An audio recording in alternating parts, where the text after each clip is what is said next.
Hey, Biaggio, Harry Mack from the Bookie's Basement. How are you? Good. How you doing? I'm good, man. I'm good. Thank you for the time. I'll keep it quick here, but how has your development been with the PFL so far? How do you feel that they've kind of been developing you as an amateur and getting you prepared for your professional career? Good. I feel like they're developing me well. I'm super grateful. I'm super blessed. You're going to hear that a lot from me because I'm very grateful. I'm blessed. The PFL, they see potential in me, and that means the world to me. So yeah, it's all up from here, and looking to improve every fight.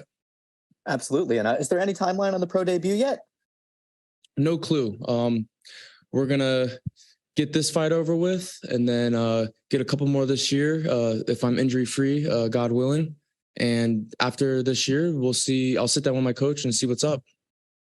Got it. That all sounds good. And so, what was it like for you to finish a fight at Madison Square Garden, where obviously your grandfather had so many incredible fights, in front of your godfather, Flava Flav, there with the clock and everything going buck wild in the crowd?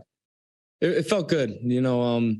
After the fight, I was still kind of shocked that it was over so fast. And also like going from, where I fought in St. George, Utah to Madison Square Garden, that's a big jump, especially as an amateur as well. So before that fight, I was super nervous. I was even almost scared kind of, but I got the job done. And yeah, I'm looking to improve every fight. Absolutely. And last question for me, what have you made of your godfather Flava Flav's experience at this Taylor Swift tour so far? Because it's all I've seen on the internet lately, and it is fantastic content. That's new to me. I didn't know he was a Taylor Swift fan. But he's a great guy, man. He's got so much energy. He's full of life, and he's got just such a good spirit. So and he's everywhere. He's traveling all over the place. So to see him at the Taylor Swift stuff, that's pretty cool. That's very funny. All right. Well, thank you very much for your time, brother. Best of skill. Thank you. You too. Jack Bowden. Hey, Biagio, how's fight week going so far? It's going good. Just looking to get some food. I just wanted to ask, obviously you're not a part of the season this year and you haven't even made your professional debut yet, but looking from the outside in, how do you feel like you would do with this sort of, season format, ranging across a couple months? How do you think you would do with it?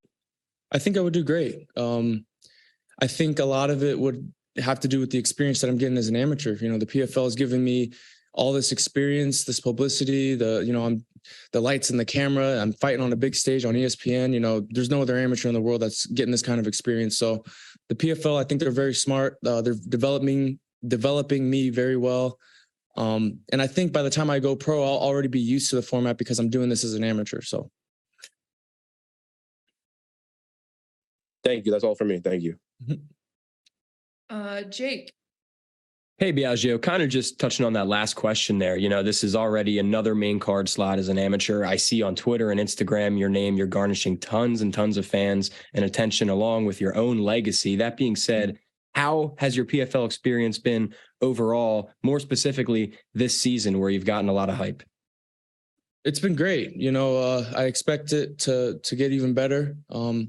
In terms of that, I mean, getting the experience, fighting on the big stage, fighting on ESPN, and just looking to improve as a fighter and as a human. It's just very exciting. I'm trying to stay as active as I can this year. I'd like to get 4 fights this year and then sit down with my coach and see what he thinks is the next step because I trust him. He's been in the game for a long time. So yeah, so far so good right now. And could one of those 4 fights be at Madison Square Garden again before your 25th birthday? Yep. That's the goal, yeah. Love it, man. And then last one for me, just because I heard you talking about it before we started the questions, you got some weight left to cut. How's the weight cut going? How much do you have to take off still? It's going good. I was getting kind of nervous when I got here Monday because I was like 74 and I'm like, I don't know how to get it down and stuff, but I've been doing everything right. I woke up 66 today, so losing a lot of pounds, in order to make weight. So I got, I think, 11 more to go. So let's do it. Almost there, man. Keep it going. Thank you very much. Almost there. Thank you. Jay Christian. Biagio. Assalamu alaikum, brother. Wa alaikum assalam. Amen, brother. Jay Christian Gary of Focus Fights Audio. Just want to ask you a couple questions, if that's okay. First Yes, of sir. all, okay, young man. First of all, with the fact that you and your brother Nico are obviously continuing your grandfather's legacy, you being an amateur mixed martial artist, him being pretty much a very talked about professional boxer, what would you hope that, with every time that you or your brother are on TV, what would you hope that people would get to know about y'all's respective fighting styles as your careers progress? Yeah, I think a lot of that has to do with the sport. Nico's in boxing and I'm in mixed martial arts. One of the advice that my grandfather gave my brother when he was starting in boxing was dance.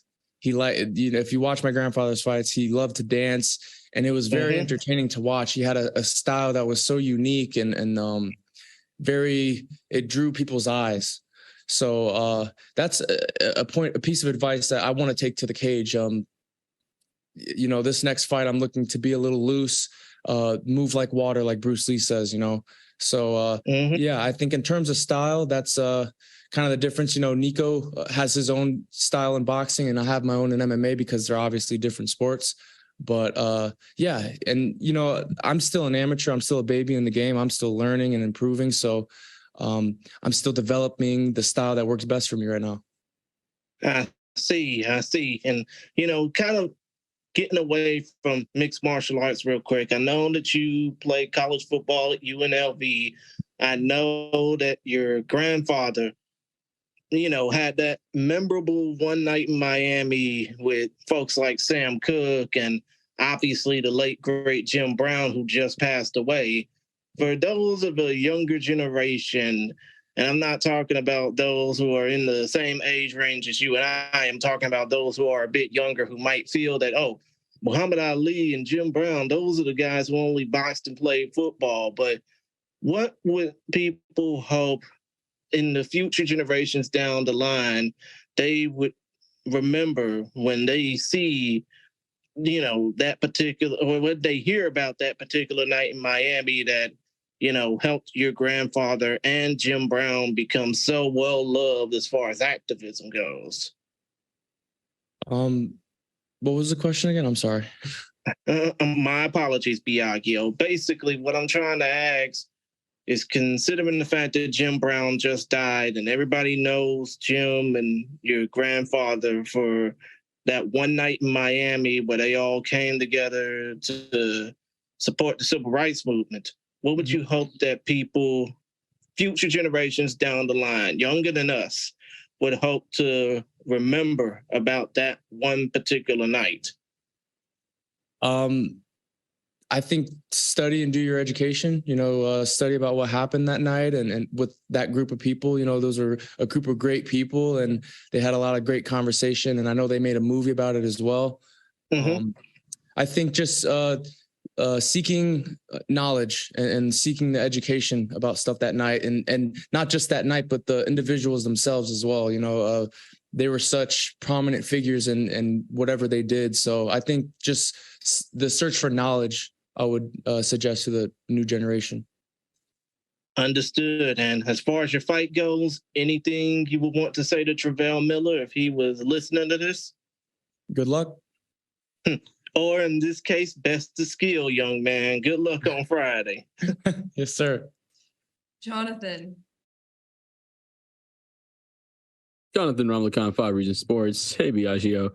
You want to take, obviously you take a lot more from your losses than you your wins, but what can you take away from your wins so far that allow you to maybe continue to improve?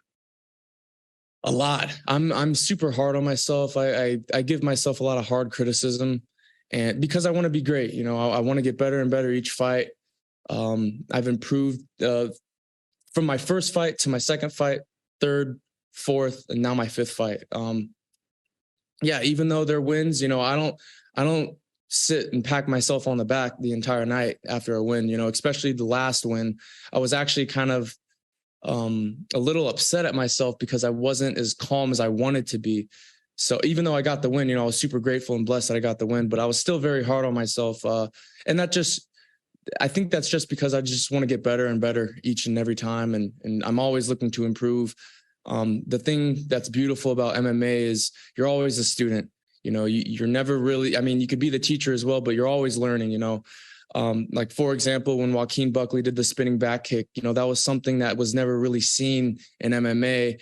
And people that have been fighting for 20 years have never seen something like that. So they just saw something brand new and they knew the sport for a while. So there's like an endless void in MMA of knowledge. And I'm just seeking to gain all that knowledge throughout my career. Be looking forward to watch you grow throughout the time, man. See you this next time. Yes, sir. Anik. Biaggio, Anik Subramanian, Fightbook MMA. Nice to see you again.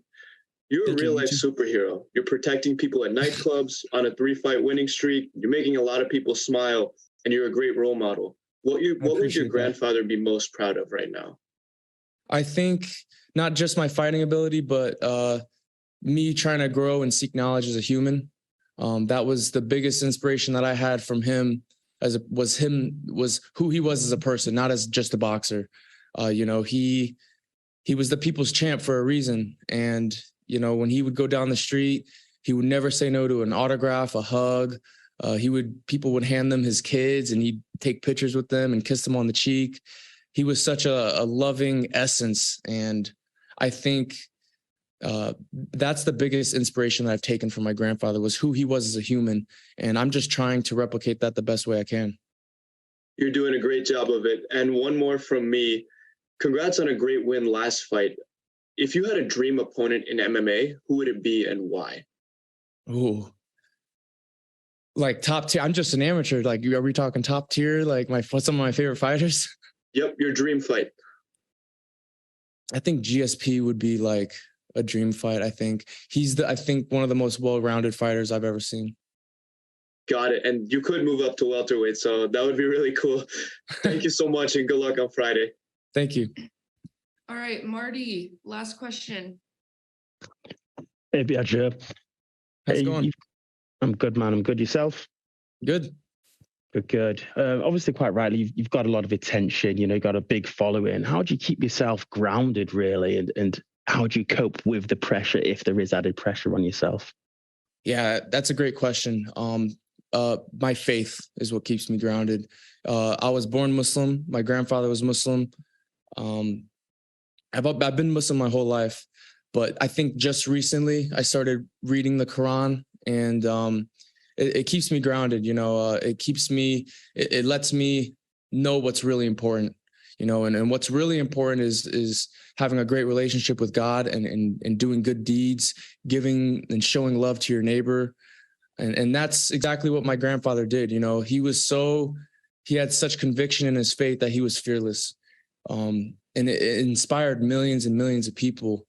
And in addition to that, he was such a good person. That's why he was called the people's champ. He fed the homeless. He gave money to the homeless. He took pictures. He never said no to an autograph or a hug.